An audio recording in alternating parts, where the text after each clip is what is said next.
So you just had a tooth prepared for a crown and you're wondering, what do you need to know?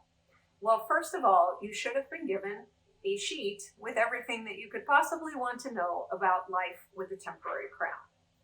But first and foremost, your temporary crown is temporary. It is meant to come off in a couple of weeks when you come back for the porcelain crown, and it may come off in the meantime if you have something that's way too sticky or you bit down in a certain way or something. If your temporary crown comes off, the most important thing is that you need to put it back on. So you can do that with a little bit of toothpaste or a little bit of Vaseline, just put it on the inside. It can create a suction and hold it on. The same temporary cement that is in dental offices is also in the drugstore. You can go and use that. Or if it's during a weekday and we're open, go ahead and give us a call. We'll be happy to put it back on for you.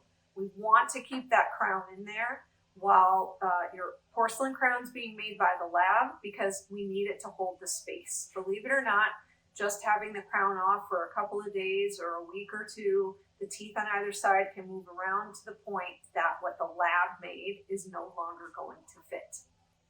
So temporary crowns are not super strong, they're just temporary. So be careful if you're going to have something that's going to be super hard or crunchy to eat.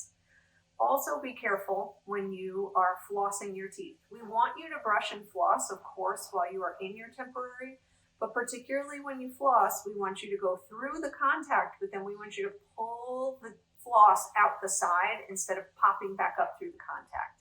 Remember that temporary cement is meant to give away in a few weeks, so if you force up the floss, you could take your temporary off. One of the most important things you can do while you are wearing a temporary crown is you want to be rinsing with a mixture of water and hydrogen peroxide.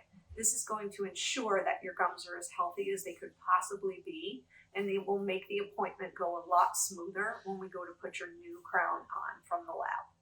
Finally, we want you to make sure that you have an appointment to come back to have the porcelain crowns put in the